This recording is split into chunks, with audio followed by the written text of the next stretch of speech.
perfect thing to start this episode off to talk about with today is, so we're in the benchmark season, and we're doing a lot of tests, and we just tested, or most people have tested, I have not tested mine yet, the 2K row or the mile run, and you tested your mile run. That is correct. How'd that go for you? It was fine. It was okay. I've never been good at running the mile until I started CrossFit. I think even when I started CrossFit, I wasn't good at it. But the last year or so, I think I've only tested it once. I think I've only ran one true mile for time since I started doing CrossFit. And the last time I ran it, I went balls out, and I got like 6:10, 6:08, something like that. Yeah. Which I think is good. It's a lot better than anything I've ever done before in high school, college. I didn't do it in college. High school, I was always at the 8-minute mile. I could always do an 8-minute mile, but I couldn't get faster. Now, last time I did it, I was at about 6:10, knocking on the door of 6 minutes. So I woke up today with a mission. I wanted to get a sub 6-minute mile. Telling myself all morning I could do it. I coached a 9 a.m. class. I watched someone get pretty goddamn close to that 6-minute mile, and I'm like, ooh, I think I can do it. I knew it can be done, and I did it by myself after class. Got back 6 minutes and 5 seconds. I missed it by 5 seconds. Isn't that the worst? I tested my Fran. I missed sub 4 by 3 seconds. Ugh. And I was so disappointed. Just got to do it again. Yeah, I know. Just retest. Yeah, we'll do it again in the fall. 5 Yeah. seconds. 5 seconds. And I was hustling. That was like, I pushed harder than I wanted to. I was uncomfortable. 6:05. It's so frustrating. But the reason we started our conversation off with that is because today we're talking about the metabolic pathways of training. Because there is different metabolic pathways, and there's a lot of science rooted into this. So we're going to do our best today to simplify it, and then we're going to talk about what these pathways are, how we train them, and what they look like. And why they're important, right? Why they're important, yeah, absolutely. Yeah, the metabolic pathways, this is one of the 4 CrossFit's models of fitness. Yep. There were 4 models of fitness. We already talked about 2 of them. This third one is the different metabolic pathways, which really all that means is how your body uses energy. Different ways to train, different modalities for how your body can get work done. That's essentially what it is. Yeah. No, that is, in a nutshell, is just how your body is using energy to get stuff done. And so when we look at this model, again, this is a model of fitness, so we've discussed 2 already, so we're going to dive into a third one. And this one... When we break it down, there is 3 systems that the body utilizes. So the first one is the phosphocreatine system. Excuse me. So when we look at this system, this one is I like to call it the smallest system because that's the way my brain computes it, but it's the fastest system or the shortest system. So when we look at the phosphocreatine system, this is a sprint. That's all there is to it. It is a sprint. Yeah, and it's the least commonly, well, as far as running goes. Ask any group of 100 adults when the last time they did a 40-yard dash was or a 100-meter sprint was. Tell you high school, grade school. Yeah. It's missing in a lot of pieces, in a lot of people's fitness. So it's, like you said, anything like 10 seconds or less, 100% effort, full out sprint. This is what I got. This is how much energy my body can create. Mm-hmm. You cannot sustain that for longer than 10 seconds. Yeah. But like think of a 100-meter dash. Like you can only have that max effort intensity for about 10 seconds before your body runs out of energy, and then you'll slip into a different pathway. And the way I'll get to that later. 10 seconds. Yeah. And that's it. It's a sprint. It's fast. It's max effort. Once you're past that 10 seconds, you start to go. You're in the next pathway, which is the glycolytic pathway.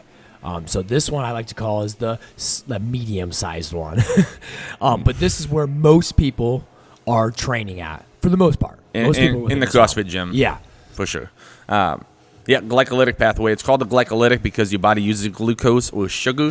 This time domain is anything from 10 seconds to about 2 minutes. And these are rough ballpark numbers. It's not like they all work together. It's not like as soon as you get past 10 seconds, your body shuts off one and then turns on another one. It's not how it works. Yeah. You fade into this glycolytic pathway. Your body starts using sugar as energy, and you start I mean, you're still working fast. This is like, think like 70% effort, 7 or 8 out of 10. So it's not max effort, but you're still pushing it. Yeah. That you can. And the best example is a 400-meter run. Most people can run that in about 2 minutes, maybe a little less, maybe a little more, but you can't sustain that path for more than about 2 or 3 minutes. That's what most like CrossFit workouts are. Most of Metcons and everything like that. Exactly. Yeah. Most Metcons, you start out and you. Not a full-out sprint, but you're going hard, and then you have to rest a little bit, and then you go really hard again, and then you rest a little bit. That's where most of the CrossFit work gets done. Absolutely. And so that's the second one. And then the third and final system, which I call the long one. So you got small, medium, and then large or long. Excuse me. But the last one is the oxidative or the aerobic. So this one is our third system, so it's the longest system. So we have a short one, a very short one, we have a medium one, and then we have our long, or really just the bigger, the largest system here, and that's oxidative. So this one looks like long distance things. Typically, those that do 5Ks, 10Ks, marathons, a lot of running. That's the easiest one to utilize. I mean, this can look like biking, this can look like tons of different things, but for this one, running's a big one. Going for distance. You okay? Man, I got a piece of rice stuck in my throat. Yeah. Yes, this is, like you said, the long distance, anything longer than 2 minutes. Think like the 1 mile run, the 5K run, anything that you can do consistently for a long time, because your body keeps making energy as you do it, but your body can only make that energy, it makes the energy slowly. So like you can keep going at that same steady pace. Your body keeps making more energy as you keep on going. So you can go for very long distances. Humans are incredible species. We can go for a long way at a nice, slow, steady pace. For sure. And that is what I would argue outside of the traditional, outside of the CrossFit gym. That's what most people consider to be fitness. It's going for a run. Going for a little jog outside, hopping on the treadmill and doing 1, 2, 3 miles, or doing 20 minutes 3 times a week. That's all oxidative. That's all that last pathway. And we'll talk about pros and cons of it, but that is, I think, the most common. Yeah, for sure. I think a lot of people float in that oxidative one because most people that, especially that join the gym here, the first thing they do is say, that rice is still with me. But the first thing they say is they run. Running's what they do. Yep. And so that is a very common answer to what a lot of people are already doing now, and that is that oxidative pathway. So before we start to get a little bit more in depth on what these are and what they look like, why are these important? I mean, that's a big question here. It helps define this fitness. So why are these important? Yeah. So the goal of CrossFit is to increase your work capacity across broad time and modal domains. That is the definition, the broad definition that we use. Increase work capacity across broad time and modal domains. Today, these are specifically focused on broad time domains, right? So it's like people outside of the gym. If I were to tell somebody outside the gym that I could do a half marathon tomorrow, they would be like, that's what they consider to be fitness. Is if you can run a long way, that is the elite fitness. The people that do triathlons, the long marathons, the long Ironmans, the Kenyans that do freaking a marathon in 2 hours. Those people. That is one aspect of fitness. It is not all of it. Yeah. So it's important because if you specialize in one of them, you are doing it at a detriment to the other two. That's why it's important. They all need to be worked, and they all need to be worked equally. You need to be able to do those short sprints as long as the long, grindy, constant pace. Because, quite frankly, in nature, in life, nature doesn't care what you're good at. Especially professions like law enforcement, you need to be able to chase someone down. Firefighters, you need to be able to climb ladders and get into buildings and carry people out. Nurses, you need to be able to get people on and off gurneys. You need to be able to be on your feet for 12 hours at a time. These are all important, and if you only train one, you're missing out on a ton of fitness. Absolutely. And I think you hit that right on the head with things is they're all equally important. And that's what CrossFit tries to emphasize. Because if we specialize, and the easiest one to utilize is that oxidative, But if all we're doing is running for long distance, when it comes to, let's say, a zombie apocalypse, for example, I know it's extreme, but everyone loves What's going to happen? Yeah, everyone loves a zombie apocalypse.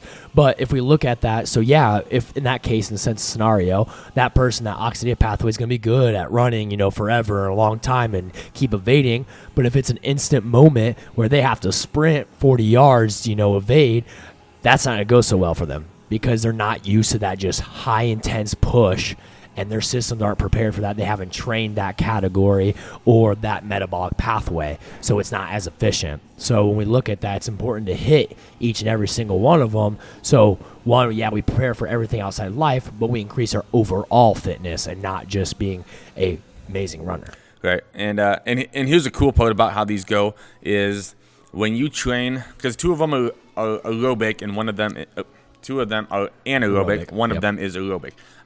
The phosphagen and the glycolytic are anaerobic. The other one is aerobic. So all that means is when you are training those short distances, anything 2 minutes or less in one of those first two pathways, when you spend most of your time training there, here's the cool part that I love about CrossFit, that improves your oxidative pathway. That improves your long distance cardio. I do not run long distance anymore. I boycotted. After my race last year, I am not doing that anymore. I have not ran. All I do is CrossFit workouts. I only work only. Yeah, I just caught myself. I only work. So I generally don't train that long pathway, and I just ran a 6 minute, 5 second mile today. Yeah. Absolutely. I did not train for that at all. No. I only train those anaerobic systems, those short interval work, just basic CrossFit workouts. And because I train those so hard, I can run a 6 minute mile. Mm-hmm. The reverse is not true. That's the cool part. When you only train that long distance, and all you do is that long, grindy, slow, consistent cardio, you do not get better at the short stuff. No, yeah, 100%. And there are people that have come to the gym that started out saying, "Yeah, I'm in shape. I do triathlons." It happens to all of us, but they get their asses kicked real quick. Yeah. Just because you can do that long distance doesn't mean that you can do the short. Yeah. And that's 100%.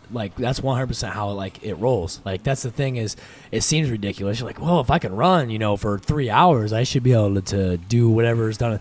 And it's not the case. We'll do a little bike sprint, and you'll be on the floor. Yeah, and a lot of those come with the intensities, but a lot of those intensities are then targeting different pathways. And that's where you're training, if you're not, that doesn't translate when you're doing those long things. Those long things are typically done at a lower intensity.